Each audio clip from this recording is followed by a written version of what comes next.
Desde el principio le pareció un lugar oscuro y tenebroso, a pesar de que era mediodía. Se paró al borde de la ladera y un suspiro quiso atascarse en su pecho. Levantó la mirada al cielo queriendo escuchar algo, quizás alguna voz que le dijera si estaba haciendo lo correcto, pero esa voz nunca llegó, y convencido de que era la única opción que tenía, se concentró en ver el lugar que desde ahora sería su hogar.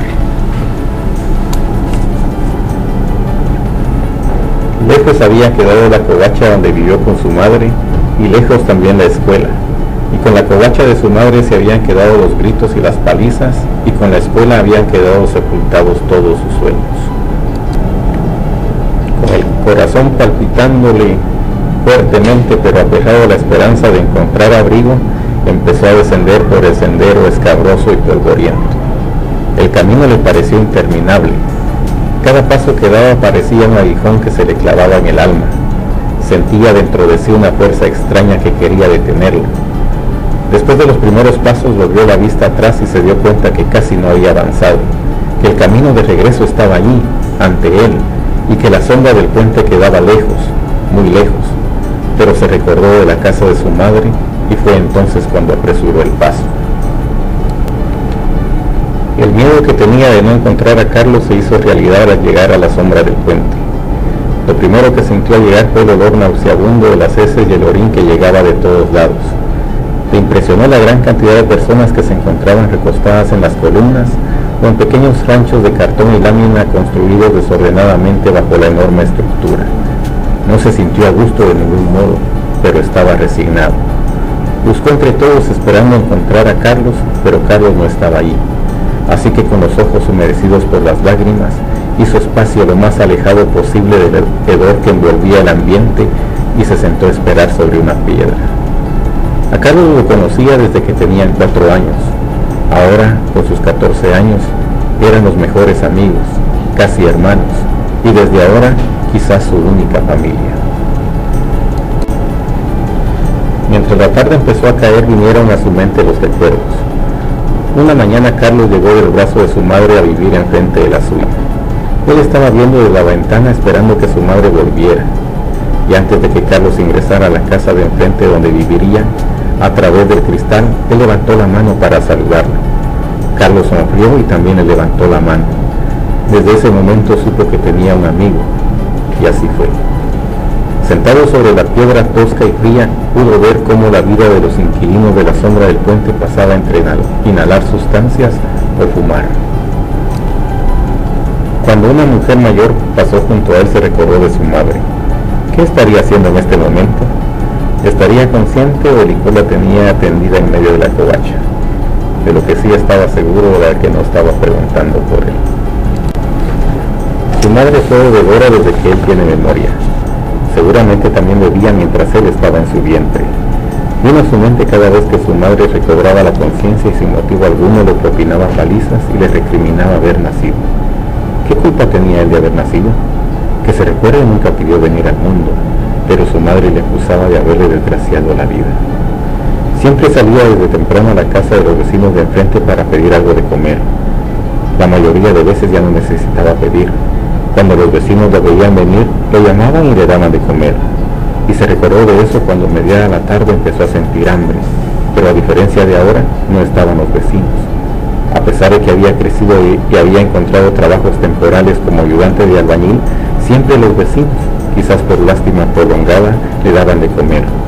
Pero ahora tenía hambre, y como en casi 15 días no había encontrado trabajo, fue cuando se convenció de que tenía que buscar a Carlos, donde había abrigo. Al día siguiente que Carlos se convirtió en su vecino, desde muy temprano salió a la puerta de la covacha y se quedó a esperar a que Carlos saliera. Quizás quería jugar con él. Por un momento pensó que Carlos no estaba, ya que no había ningún ruido dentro de la casita de enfrente, pero permaneció allí, quieto y esperanzado. 2 horas después, la puerta de la casita de enfrente se abrió y apareció la figura de Carlos, tímido y somnoliento. Cuando se vieron no se dijeron nada. Carlos simplemente se dirigió a donde él estaba y se sentó. Poco tiempo después estaban corriendo tras de una bola de trapo que les servía de pelota. Pronto los vecinos se acostumbraron a alimentar no solo a uno, sino a 2 niños que estaban a la merced de su propia suerte. Fue uno de esos días cuando dos vecinas que hablaban cuando ellos llegaron a pedir comida les dijeron que no podían seguir todo el día jugando en la calle, que debían ir a la escuela para no seguir el mismo camino de sus madres. Les dijeron que las clases empezaban al día siguiente y que ellas podían llevarlos. A él entró el deseo de querer ir a la escuela. Esa noche estuvo soñando con la escuela. Al día siguiente se levantó temprano y fue a decirle a Carlos que iría. Carlos solo se encogió de hombros y se regresó a dormir. Él se dirigió a la casa de la vecina, quien gentilmente lo llevó, y aunque no llevaba nada, se quedó, y aunque ese día no aprendió a leer ni a escribir, cuando regresó a su covacha se sentía alguien diferente. Así siguió yendo a la escuela, a duras penas porque no tenía los útiles escolares necesarios ni dinero para comprar nada, pero su motivación era grande que trataba de no faltar, de tal forma que toda la mañana no veía a Carlos, sino hasta la tarde. Pero un día Carlos no estaba cuando él llegó, y no llegó sino hasta la noche, y le contó que en el parque había encontrado unos amigos que vivían bajo la sombra del puente, que eran como una familia, que todos se cuidaban entre sí y la pasaban muy bien. A él siempre le había llamado la atención tener una familia de verdad, porque nunca conoció a su padre, y su madre era una desconocida que nunca se ocupaba de él. Trató de seguir yendo a la escuela, hasta que, desilusionado por la falta de útiles, decidió buscar trabajos temporales como ayudante de albañil. Poco a poco Carlos se fue alejando más y más. Ya no llegaba todas las noches, hasta que una noche le dijo que no volvería a su casa jamás.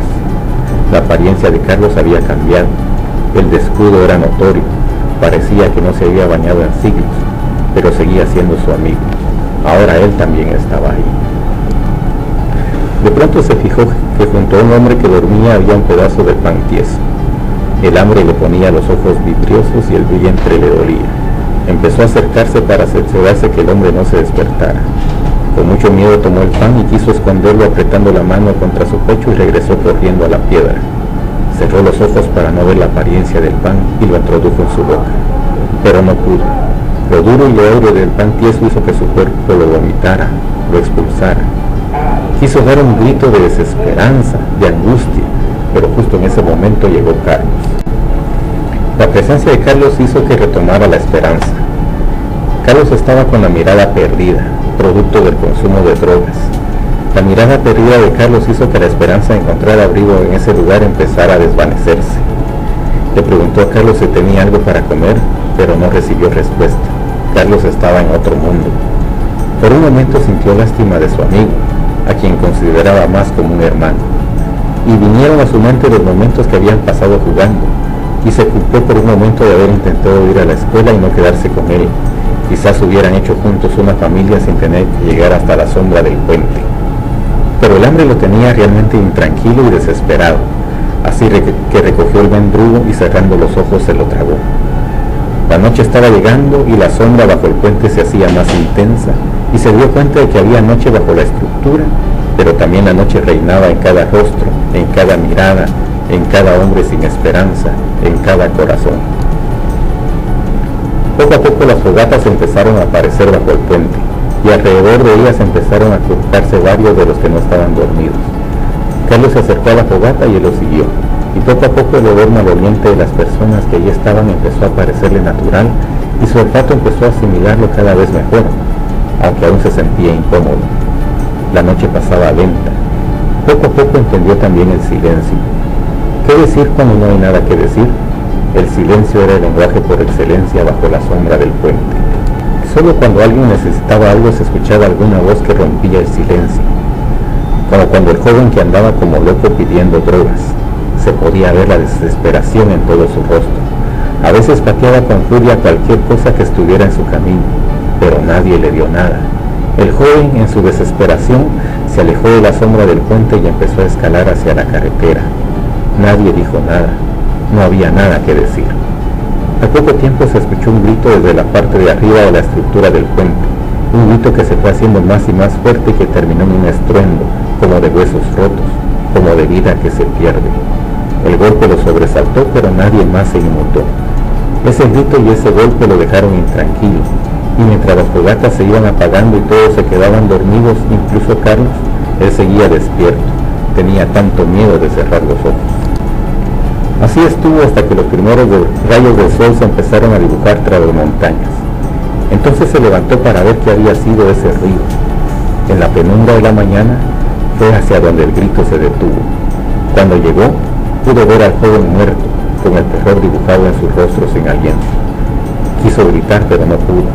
Su corazón empezó a latir fuertemente. Sintió un llamado de su sangre y de su mente para salir de su lugar, de escapar de la sombra del puente. Así que empezó a escalar hacia la carretera. Empezó a alegarse del que fuera su amigo, del que le había dicho que sería su familia y su abrigo. Él no podía estar en ese lugar. Sabía que no encontraría más que noche y muerte. Cuando llegó a la carretera, sobre el puente, un rayo de sol iluminó su rostro, y él estaba seguro que esta era la luz de un nuevo día.